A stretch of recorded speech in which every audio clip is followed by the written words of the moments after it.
for you, Rob.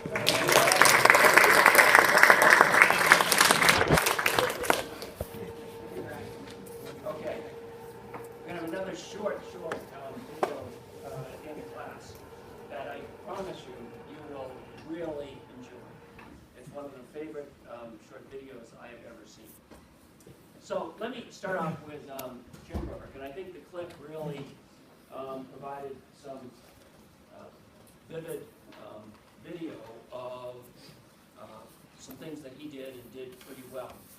So what did Jim Burke do in response to the Tylenol crisis? What did he do well, in your opinion, that was critical to the successful and eventual reintroduction of Tylenol? Yes, go ahead, Warren. He handled communications very well. Okay. And he was always setting up press conferences and giving information to the public of how the crisis evolved. Not only at the beginning, but as the crisis evolved itself, he was always in contact with journalists and aligning communications inside the company. Okay, so good.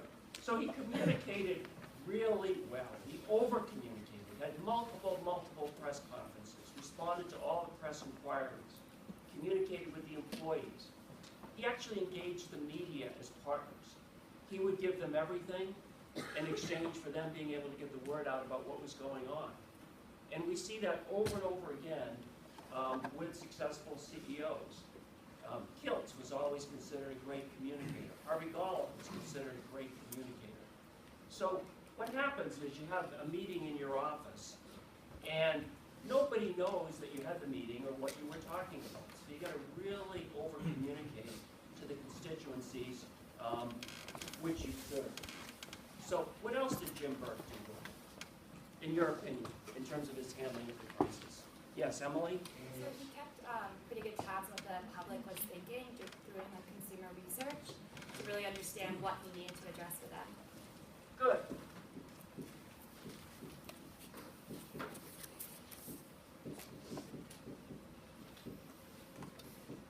Right away, he was out in the field doing consumer research. Right away. And again, we see great companies doing that consumer research constantly. Look at Starbucks. That's how they were able to notice that their customer was changing, through consumer research. Look at Dr. V and Avram, how consumer research led to better marketing and sales efforts in terms of bringing clients into the eye hospital. So that's something Jim Burke did right away. Didn't wait, he went right after it. What else did he do? Sarah? He set the really ambitious goal of putting new product and new packaging out on the market in 6 weeks, and then held people accountable with those meetings at 8 a.m. and 6 p.m. Okay, so he did you said a couple things. So he approached this with a real sense of urgency, the expectations of trying to get something done in 6 weeks, that those of you who have been involved in manufacturing, would know that it would normally take a year. So sense of urgency, high expectations, similar to what Black & Decker did. The other thing that Sarah talked about was he brought people together.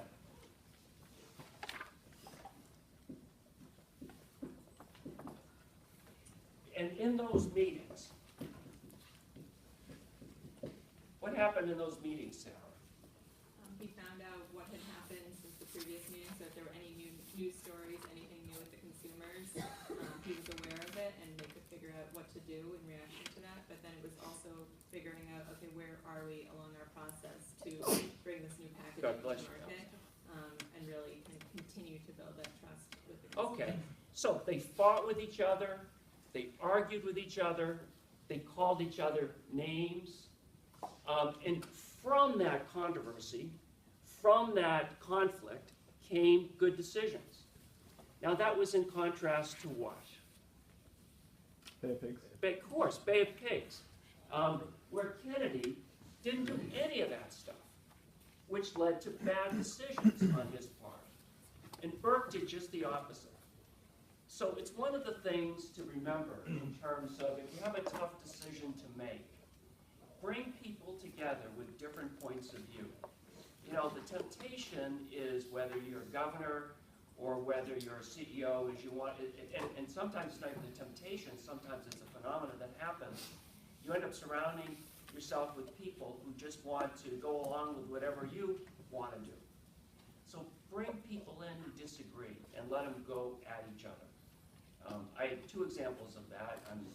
One, at Knoll, there was a decision as to whether or not to close the Muskegon plant down, which Westinghouse wanted us to do, and I brought in a bunch of people with different perspectives.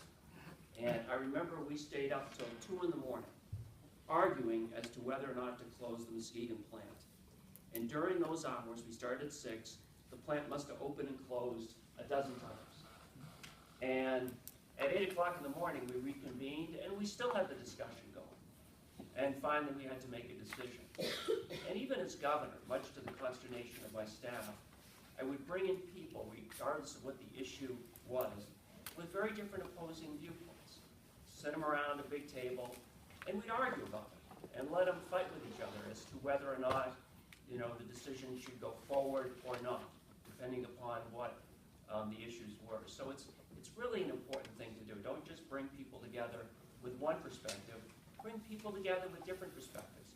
And also don't meet with them separately, which oftentimes happen because many people like to avoid conflict. Put them right in the room together. It helps with the decision-making process.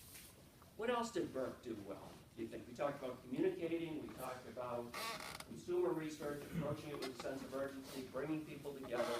What else did he do, Nancy? I think he really understood the credo and never forgot who he was primarily accountable to. Like at the end of the day, it was the consumer, and that was what mattered and what drove his decision making. Okay, good. I mean, so the credo really did have an impact. It wasn't just a document that sat on somebody's shelf or was filed away in a library. It really did matter. It guided his decision making. And because everybody knew the credo, they were all on board with it. It doesn't mean they necessarily would make the same decision or have the same opinion, but at least they were working from the same set of principles.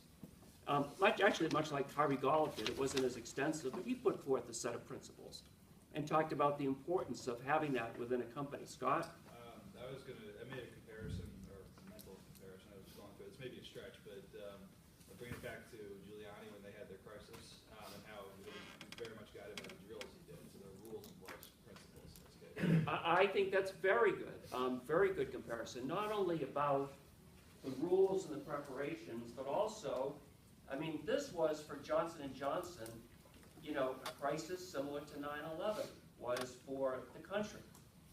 Burke made himself accessible, visible. The other thing that Burke did, that Giuliani did so well, which was such an important thing to do, he always expressed empathy for the victims. If you look at his press conferences, both Giuliani and Burke always would start out by saying, my heart goes out to the families of the victims, and in a sincere way. So that's a good comparison, Scott. What else would you say Burke did well? Yes, go ahead. I want to say he was very realistic with the issue and the outcome that he wanted to achieve. So he understood it was a public health issue. He understood that he was going to cash in 100 years worth of goodwill with the public, and then he also understood that at best he's going to save 70 to 80% of the company. So he wasn't overreaching. He wasn't trying to imbue people with a false sense of victory at the end of the road. He was just very sober, very realistic. Okay, very realistic. And public opinion at the time basically believed that Tylenol could not be brought back. You remember that marketing executive who said, you show me the person who thinks we can bring Tylenol back because I want him to change my water cooler and make it a wine cooler. I mean, that was the public opinion at the time, that Tylenol could not be brought back. So what else did Burke do? Yes, Perry. I thought he was very decisive. So Okay. in the meetings with Webster and Hayes, he kind of went with his gut feeling about what was right to do, even though they, had very high positions with the FBI and FDA. Okay, very good. I mean, it went back to a comment that the general made in the 80s. Leaders and managers make decisions. That's what they do. And here, he brought people together. He admitted himself, maybe in some cases he didn't act as quickly as he could have or should have, but he made decisions. I know you were gonna say something. I was actually gonna make the same exact point. I think when we saw this in other cases, even if he made a mistake and he acted too slow, he still stuck with his process. Okay, good. Yes, Mel? He took a bad situation and turned it into an opportunity to change things in the entire capsule Okay. market by leaving the way that they were repackaged with the foil and the plastic thing outside. So he could have just made a change for Tylenol and J&J, but then decided to push those changes across the industry. Okay, very good, excellent. Anything else that you would focus on that he did well? So why was Tylenol saved, you think? So we had Tylenol was saved.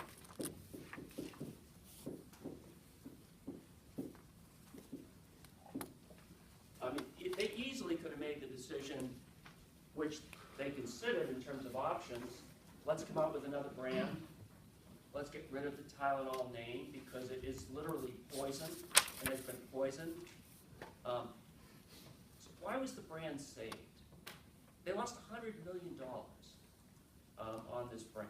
The shelves were bare. We don't know what the competition's going to do. How come Tylenol was able to come back? Adam? Two things that come to mind. I think first, because they demonstrated such concern for their customers, I think mattered. And then I think, as he referenced in the video, they had 100 years of goodwill behind them that wasn't going to disappear overnight. So, by goodwill, I assume you also mean trust. Sure. So what does trust mean? Adam? I mean, I think it's actually tied to that concern for customers. When I trust someone, I believe that in some way they will take my interests into their decision making. But is trust important, do you think? I mean, I'm not asking a rhetorical question. Is trust important? Is it trust important? We talked about this with Curie, when that supplier tried to extort money from them right at the last minute. Some of you said you'd still go with that supplier if you could put together a favorable working relationship with that organization. Is trust important? Is it important in every industry? Does it matter? Jeff? Yeah, I mean, I would say it absolutely matters. In this case, they had 100 years of built up trust, really, and that one, it only takes one screw up to kind of erase all that trust. And I think by being completely forthcoming and, not hiding a single thing, it didn't develop like cynicism in the media, didn't develop, suspicion from customers, especially with a product that is an everyday thing. It's, personal health. It's much more than just, a toothbrush. It's something that affects your body. Okay. So I think that consumers having trust in the actual management of the company, which I think is lost in a lot of companies Yep. today. Yep. You still believe in the actual product. You believe in putting it in the product. Okay. Good. Jeff? Good. I also think there's like a 4-box thing somewhere that's like, branded versus generic, and then like differentiated versus commodity. In Tylenol, it's kind of a branded commodity. And so if you're going to get someone to pay a premium for a commodity, like that whole premium in this case, I think a lot of it is based on trust. So I think, in that quadrant of those 4 boxes, I think it's like trust is particularly important. Those of you who are going to Wall Street, is trust important on Wall Street? And why? So who's going to Wall Street who can answer that question? I mean, why isn't it just about the deal? Who's pointing to whom back? Because the deal is a commodity service. So isn't it just about the deal? If it's beneficial to the parties involved, why does trust matter on Wall Street, of all places? Well, because you have long-term relationships with customers, with clients, and so it's not just this deal, it's like every deal that they'll ever do, and you want to do a good job and, be fair, and so that they keep coming back to you as their advisor. Would you ever do business with a person or organization you didn't trust?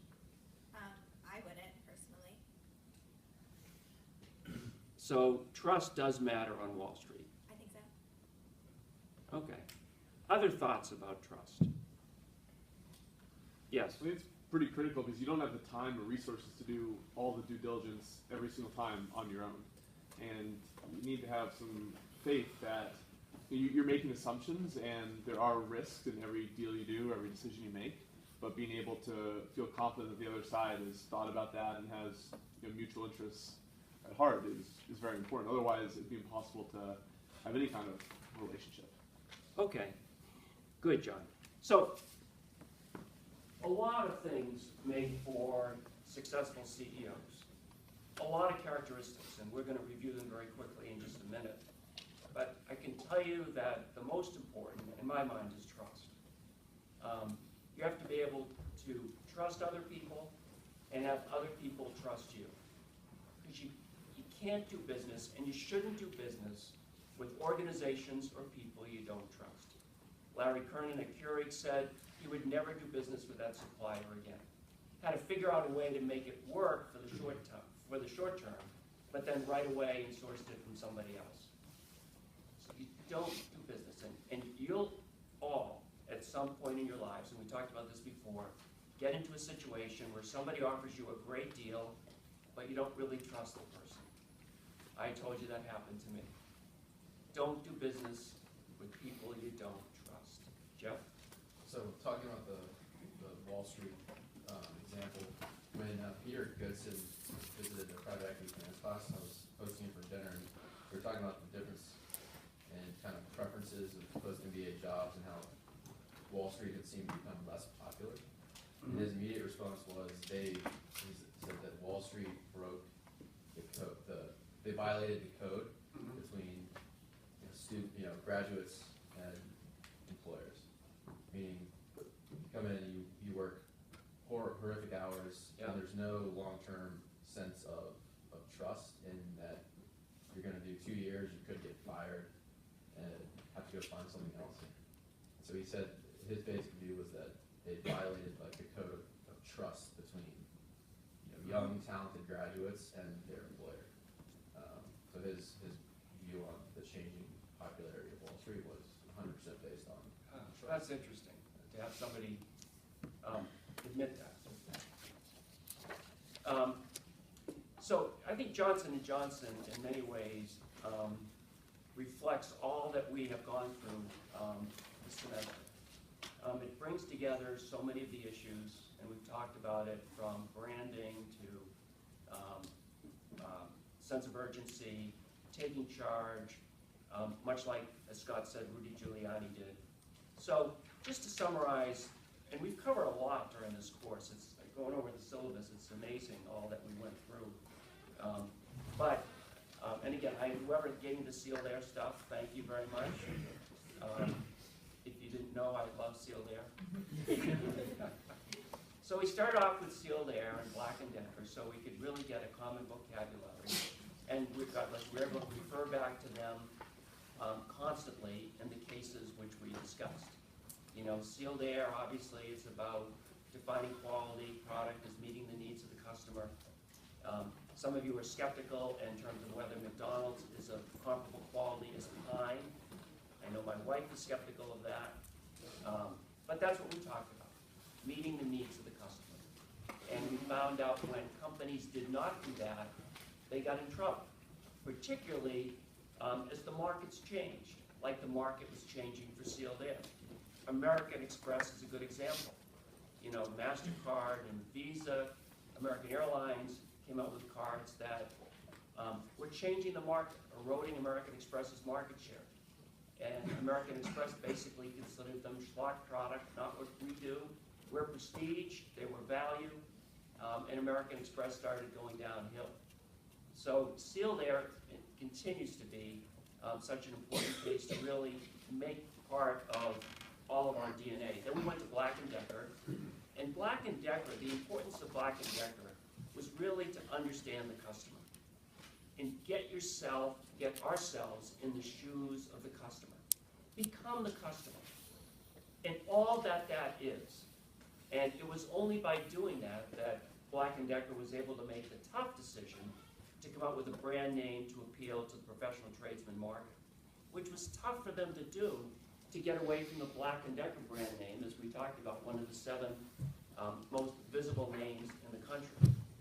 The other thing about Black & Decker, which was so important, and we see that over and over again, is approaching challenges with what I talked about earlier, sense of urgency, high expectations, because it gets people excited.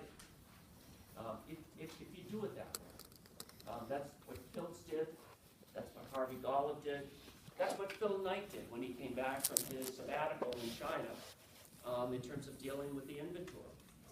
At Knoll, as I mentioned when we discussed Knoll, if we had said in 1995 that, you know, we're going to try to make $50 million in 5 years, which is what Westinghouse wanted us to do, nobody would have cared. But the fact that the target was impossible got everybody excited. We talked about that with Hurricane Irene and how Department of Transportation went and fixed the Kank Highway and 302. So just be thinking about that in terms of challenges and goals and targets that you all set up. We went to Phil Knight, and Phil Knight's an interesting company because, again, we looked at a company that was in its infancy and then growing, and some of the challenges that growth can present to organizations, to CEOs, to investors. I was at a board meeting yesterday afternoon. It's a high-tech company growing at 40% a year. And we talked a lot about, let's see, we're growing so fast, this company's growing so fast, what sins are being masked that we don't know about? And how do we find out about them? And all the sins that were going on at Nike that didn't become apparent until growth began to slow. And then how to manage that. Nike also had a little bit of sealed air in it with the aerobic shoe. They came out with an aerobic shoe that the manufacturers liked because it was tough and durable, but the consumers didn't. So they had defined it not in terms of what the customer wanted, but in terms of what manufacturing wanted. Then we went to Bay of Pigs, and as Scott talked about, oh no, it wasn't Scott, who talked about Bay of Pigs? John talked. All I said was Bay of Pigs. But it was a very, very dysfunctional approach to decision making. And that's what happened at Gillette, that's what happened at American Express, that is what happened at Knoll. So we can say that this dysfunctional behavior happens only in government, but that's not true. It happens in Fortune 100 companies, it happens in Fortune 500 companies. Any of you ever work at Yahoo? Well, I was with somebody yesterday who worked there for 15 years who left because the whole behavior within Yahoo is dysfunctional now. I don't know enough about the company, but that's what she said. That decision making was terrible. There was basically no opportunity for discussion, for debate, to be candid. I don't know where all that's going to go with that organization. Keurig, and it was great to have the Keurig people in class. It really shows that when you're starting a business, you have to be tenacious about it. It took them 7 years to get to be able to sell a product, to make one sale. 7 years. Most of us probably would have given up by then. I think Keurig also demonstrates the importance of partnerships. Always looking for organizations you can partner with. We talked about this at the board meeting yesterday. Don't do everything yourselves. Try to piggyback with other people. Remember, Keurig, the founder wanted to come out with True North, the brand name, True North. And instead they partnered with Green Mountain. So Green Mountain was able to bring all the resources that it had, including its brand equity, to the success of Keurig. If they had listened to the founder and come out with True North, Keurig might still not be making any sales today. Instead, they're worth $15 billion, which isn't bad. Hurricane Katrina, we talked about the dysfunctional behavior there. And I think it was Trevor who said that they needed a dictator. And Trevor was right. They needed a dictator. Somebody to go in and call the shots. I told you about Knoll, Europe, losing losing $1.7 million a month at the variable profit line, I had to go get a dictator. Wolfgang Bilstein. He fixed it, but you had to get somebody like that. You know, it's not something where you could just get a bunch of people from all different countries together and say, well, let's have a nice discussion about how we can fix things. You had to move quickly. And that was missing with Katrina. We've already talked about Giuliani. And again, Giuliani, he might have been a crummy mayor, and we could argue about that prior to 9/11 with a 32% approval rating. But he did exactly what CEOs should do in times of crisis. And it's what Jim Burke did. Accessible, decisive, visible, expressed empathy. He did all the right things, which is why he was called America's mayor. It was great having Evan Bayh in class. We talked about important public policy issues that leaders in the private sector face, whether it's entitlements or whether it's the disparity in corporate profits versus workers' income or business and government relationships. Robert O'Neill, and again, I thought it was great to have Bob O'Neill in class. I'd never met him before. But he was able to talk about how to operate, again, in a dysfunctional organization. And Fairfax County was a dysfunctional organization. The market was changing, and you add a dose of partisanship and all of that. And the media, scrutiny. And again, you wonder why people go into the public sector. United Way, again, the market was changing. So how do you change the organization with partners and people who don't work for you? How do you do that? A very, very difficult job for all these nonprofit organizations, and many of you will get involved in nonprofit organizations. We talked about Gillette, and Gillette is a great example of how you turn a company around. I hope you all get the opportunity to do that.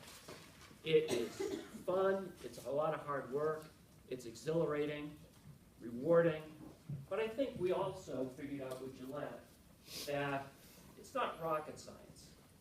It's blocking and tackling and doing all the right things. We also in Gillette talked about the importance of having a good performance incentive system in place. Get the right metrics, the right targets. Remember, American Express had the wrong metrics, cards in force. That's what they were going after. You got to get the right metrics and then pay people a lot of money for achieving those targets and making the targets all compatible. Aravind, we went to Aravind. Incredible leadership with everything aligned in terms of the customer, the needs of the customer, the sales force, the marketing effort, and the operations. This Dr. V guy, amazing, started this at age 58 and put everything in alignment and worked so hard and set the example for others. Harvey Gall came here and talked about American Express. I thought the additional, we talked a lot of different aspects of American Express, but one thing that came up, which had come up previously, is the importance of employee satisfaction. That employee satisfaction drives customer satisfaction. We saw that in Starbucks. We talked about that at Knoll. Too often we think about customers and shareholders, but we need to also think about the employees. And that was certainly evident in Jim Burke's credo, or Johnson & Johnson's credo that Jim Burke challenged. And by the way, I read it's being challenged again today to see whether it's as relevant today as it was when Jim Burke challenged it. Starbucks was a case to bring everything together. The supply chain, we talked about that, so from an operational perspective, it was very good. But also, what do you do when markets change and customers change? Because they always do. And oftentimes, decisions are made based on what the market's like today, not how it's changing. And Starbucks could have made the mistake to stick only with its existing customers and not figure out a way to embrace the new customers, which had different needs. We spent time talking about Knoll and time talking about Jim Burke. I think, and then I'm going to open up to whatever you want to talk about. I think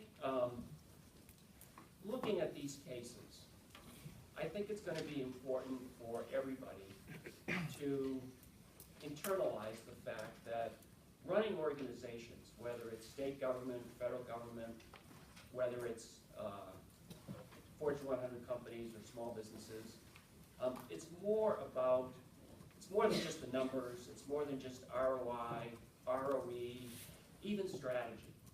It's about people. It really is. It's about people who have families, that have their own personal issues that they're trying to deal with.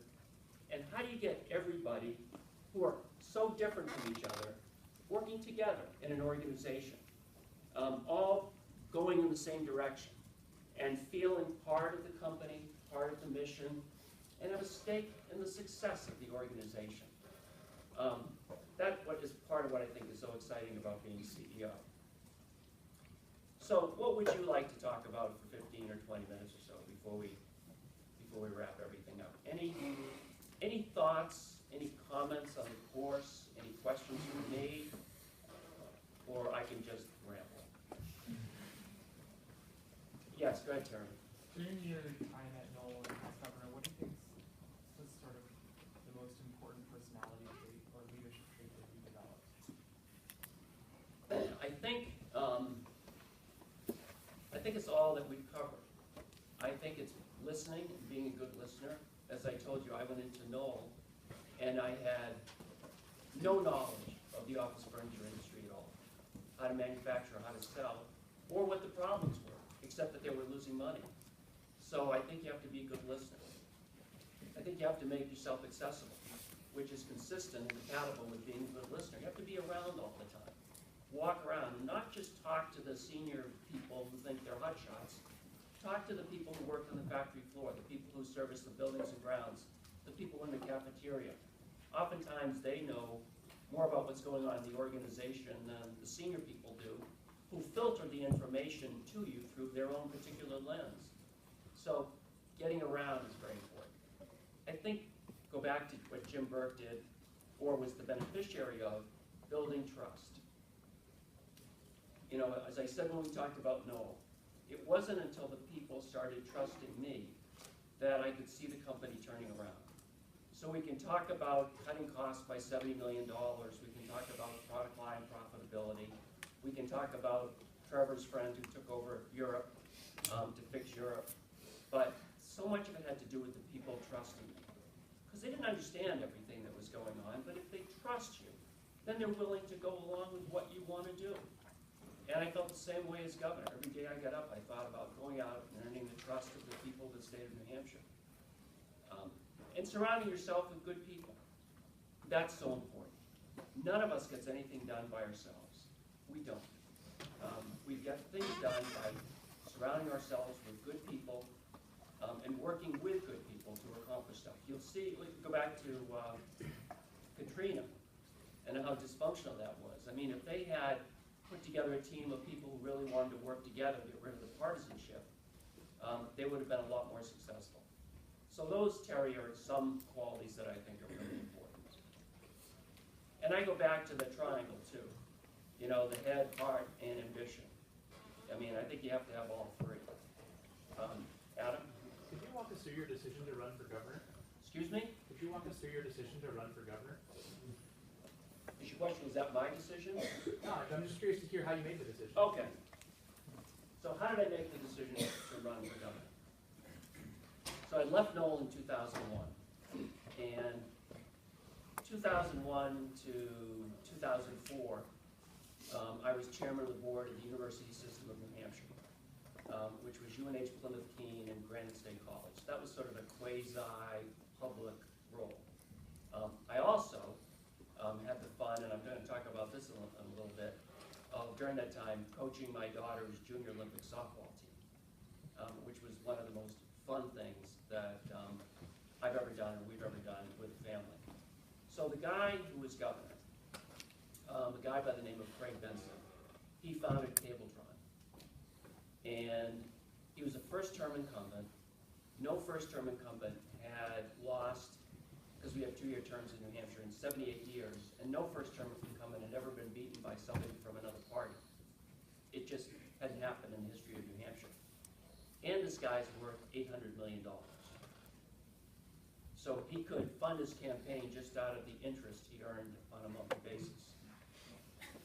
Jeff would have to do the numbers, but I think.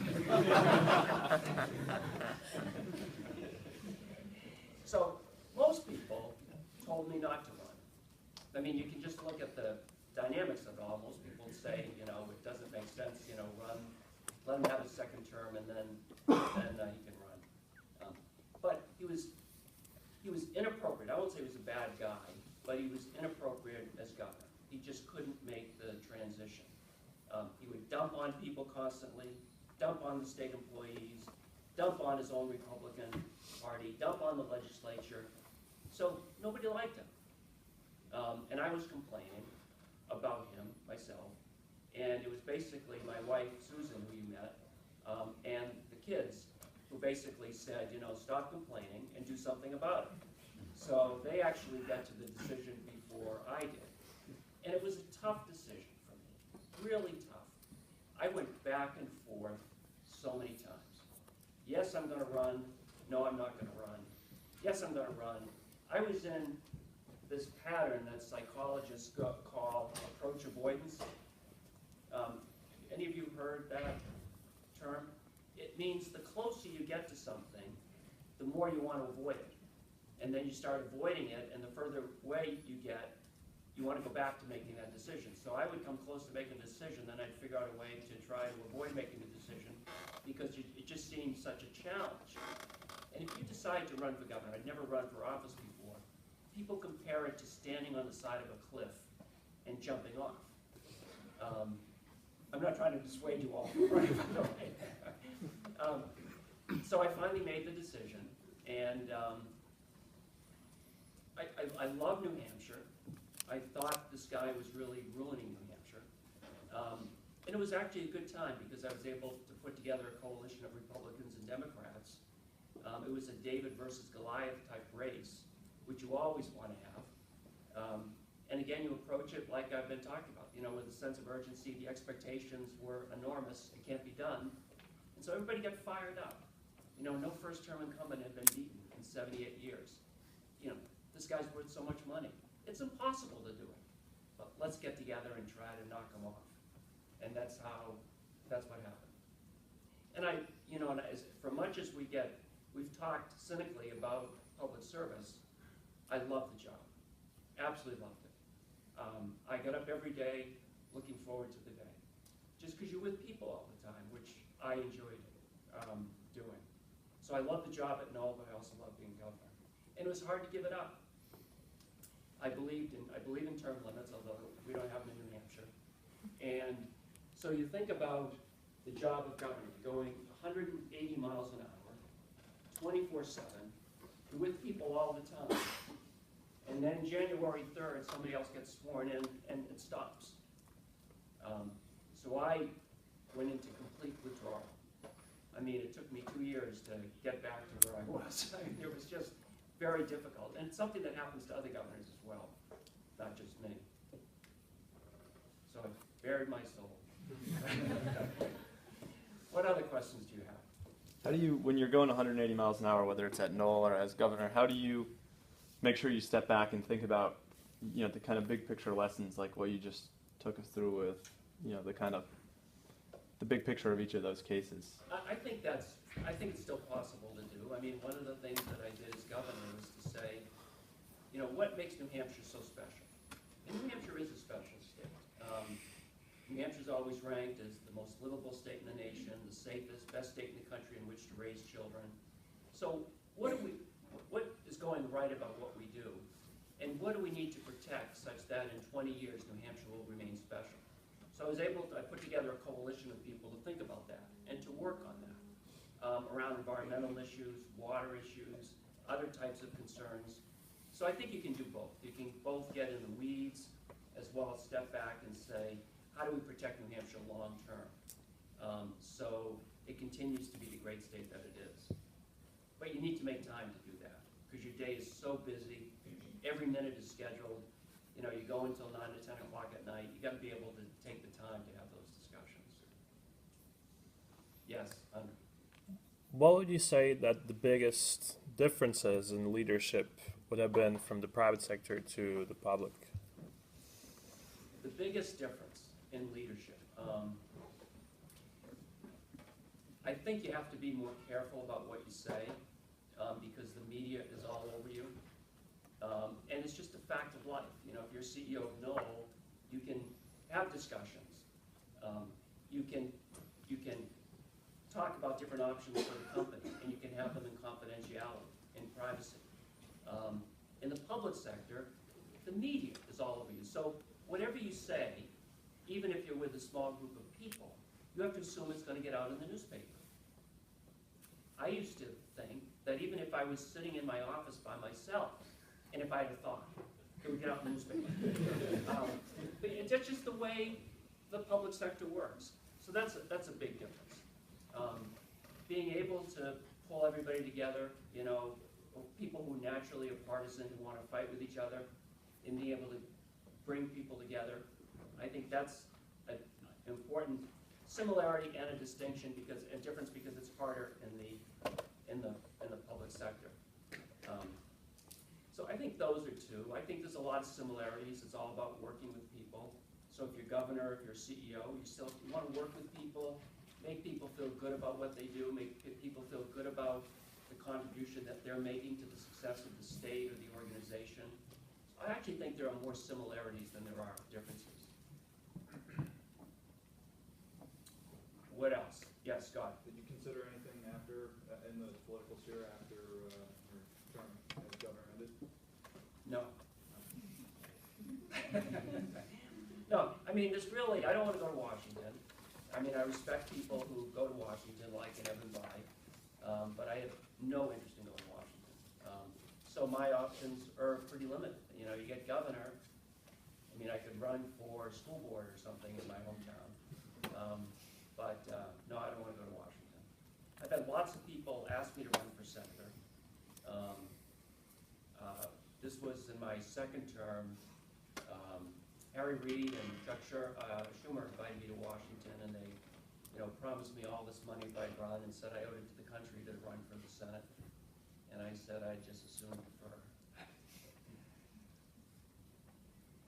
What else? Yes, Hunter. What's your perspective on Tuck? Is there anything that surprised you in your time here? On Tuck? Yeah. Oh, that's a good question. Because, as you know, I graduated from HBS, and I worked there for a number of years in various capacities. So, a lot about Tuck. But what has impressed me most is how much you all love Tuck. That's what's impressed me. As I've said to, I may have said this to you or in a smaller group, you know, you get out of Harvard Business School, and you say, you know, and I was just, as you know, at my 35th reunion, Larry Kernan was there as well from Keurig. I pointed back there because that's where he sat. I wasn't pointing to Russ. And, you know, so you say, how'd you like Harvard Business School? And people say, you know, I got a great education, part of a great network. I really learned a lot. I liked Harvard a lot. You talk to people at Tuck, and they say, I love Tuck. I absolutely loved it. So that's been something that I've noticed as compared to other schools where I've taught or where I've been. The sense of collegiality, camaraderie, that you care about each other. And that's obvious in the classroom, it's obvious outside the classroom. You don't get that same sense of caring. It's not that people don't care, but you really do care. And you've developed these friendships that you'll continue throughout the rest of your life. It's why I've told some of you, and we've talked in my office, that you shouldn't worry about your first job. Because your first job doesn't matter, quite frankly. Because in 10 years, you'll be doing something very different than you think you'll be doing. That's true for most of you. And that'll happen for two reasons. One is your interests will change. So your interests will change, as happened to me. And also you'll be presented opportunities that you can't even imagine at this point in time.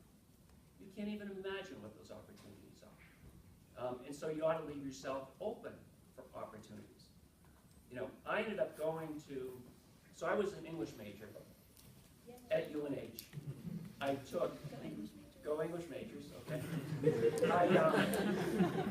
I took one economics course, pass-fail. And I almost didn't pass than anyone else. I still have nightmares about that today. And I really didn't have any interest in business. I was on a law school treadmill. I mean, that's where everybody thought, and I've been sort of brainwashed into thinking that should be my job. So I was getting ready to apply to law school, and actually the former dean here at Tuck, John Hennessy, said, you know what, you shouldn't go to law school, go to business school. It's much better for you. I didn't even know what business school was. Didn't even know what business school was. So I applied to 4 schools, 2 business schools and 2 law schools. I got into the business schools, I didn't get into law schools. And that's when I went to HBS. I don't know why they accepted me, because I knew nothing about business. Nothing. I didn't know the difference between revenue and profits. I know now. And I didn't even tell the difference between my courses. And then I got out of Harvard. I made the mistake of going to law school and also working at Mobile, and then one thing led to another, and I started getting involved in turnarounds. And I loved doing turnarounds. No, it wasn't the only one I was involved with. So again, it was a question of various opportunities presenting themselves to me that will be presented to you, guaranteed. It's going to be interesting to see what you all are doing in 10 years. You'll be doing great things, but it may be different than what you think you're going to be doing in 10 years. So I have a short video to show you, and then a final story. And then you all get to do course evaluations. So this video, and there's a reason for me showing this video. I think you'll enjoy it. It's on YouTube, so you'll be able to access it yourselves.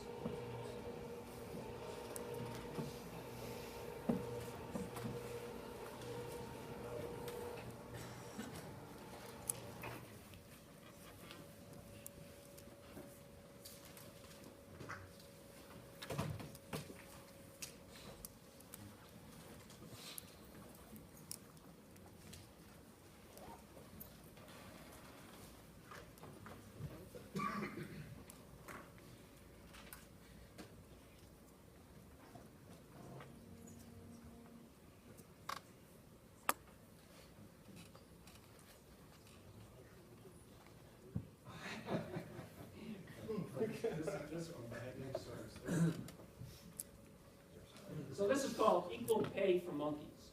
So if you want to access it on YouTube, write that down. Equal Pay for Monkeys. And if you give both of them cucumber for the task, the 2 monkeys side by side, they're perfectly willing to do this 25 times in a row. If you give them grapes, it's a far better food than you create inequity between them. Start over again. So she gives a rock to us, that's the task. If you can. And what we did is we put 2 capuchin monkeys side by side, and if you give both of them cucumber for the task, the 2 monkeys side by side, they're perfectly willing to do this 25 times in a row. If you give them grapes, it's a far better food than you create inequity between them. So she gives a rock to us, that's the task, and we give her a piece of cucumber and she eats it. The other one needs to give a rock to us, and that's what she does. And she gets a grape. And she eats it. The other one sees that. She gives a rock to us now, gets again cucumber.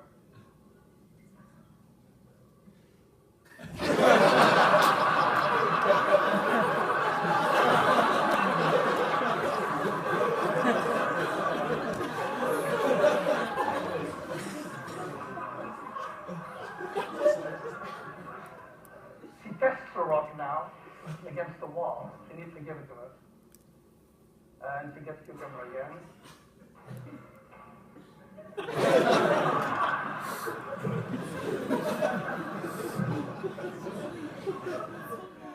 So this is basically the Wall Street protest that you see here.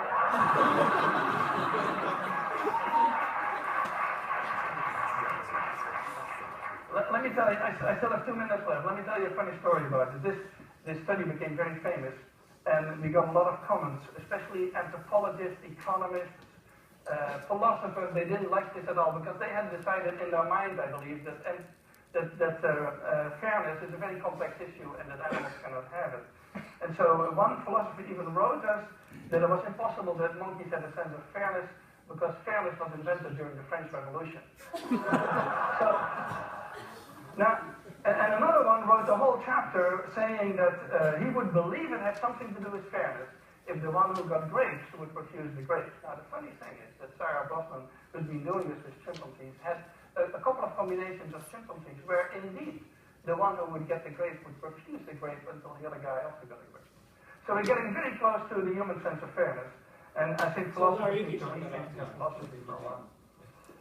So let me summarize.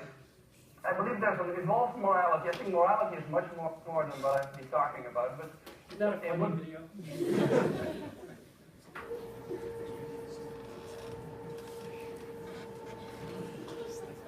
So, I show the video because it's one of the things that, as we conclude, that I want to talk about.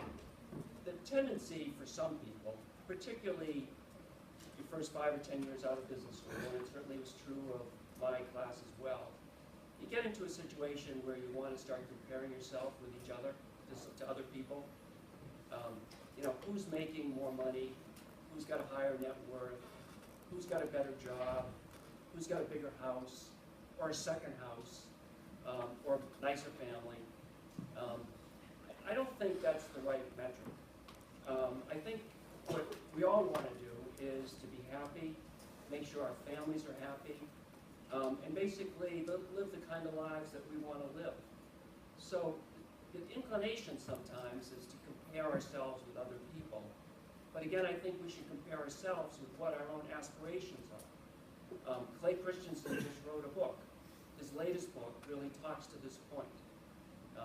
So just keep that in mind. You know, some of you will go out and make your first 10 million in 5 years. Others sooner, Jeff? Others of you, you know, it will take longer, if at all. But it doesn't matter whether you want to go to work on Wall Street or you want to be an elementary school teacher. Do what makes you happy. And you'll find that it pays off in the long run. So my final story for you has to do with an experience that happened to me. So I had left Knoll in 2001. And as I told you, I coached my daughter's, I started it, coached my daughter's junior Olympic softball team. It was so much fun. We competed in tournaments, you know, all over the East Coast, Montreal, Virginia. It was a 16 and old and younger, and then an 18-year-old and younger league. So in August, after the second summer, I went to a dude ranch out in Montana, Flathead Lake Lodge. It was a great dude ranch, and brought our kids. It's on Flathead Lake, which is the largest freshwater lake west of the Mississippi. And it was pretty upscale. So I'm standing there with a bunch of guys, and everybody's comparing themselves to each other in terms of how important they are. You know, one person was there from Goldman Sachs. Actually, I got the name of the place from a friend at Goldman Sachs.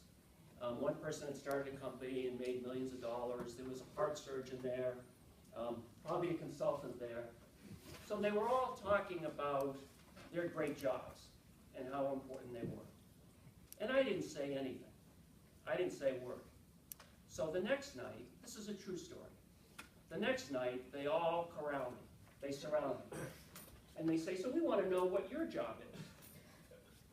And I said to them, I'm a softball coach. I say, I coach my daughter's softball team, Junior Olympics.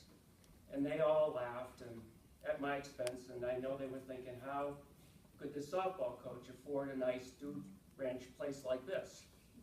And then what happened after was really interesting, because they came up to me one by one, and they said, you know what? I feel badly, because I always wanted to coach my kids' teams, and I never had the time to do it. And then after the fourth person came up and said that, then I realized what they were really saying. They were really saying that they felt badly, not because they didn't have the time to do it, but because they did have the time to do it, and chose other priorities. Business or travel, meetings always got in their way of coaching their kids' teams. And don't let that happen to you. You know, it's so important, and we talk about turning around companies and growing companies and doing what the Keurig people did, all of which takes a lot of work.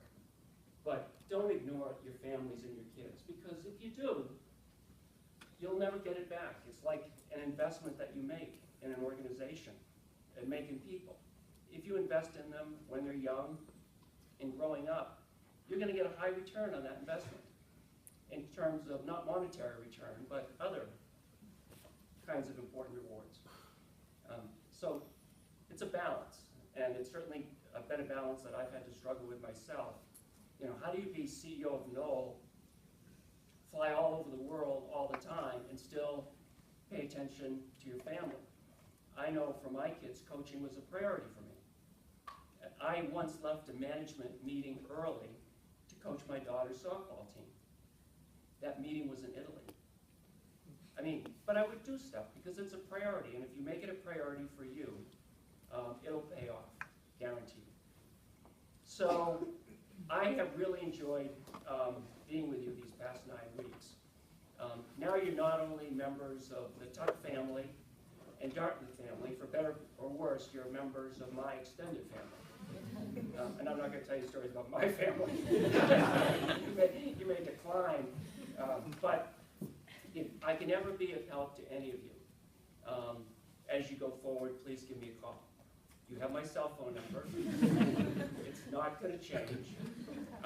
So if you ever want to call and talk about whatever you're up to, I'd be delighted to talk with you. I've really enjoyed being with you. Thank you very much for being a great class. You were terrific.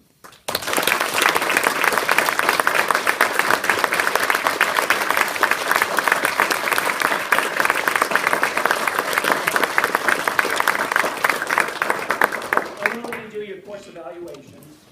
I'm going to come back in about 15 minutes or so and just pick all this stuff up. So I'll let you do your course evaluation.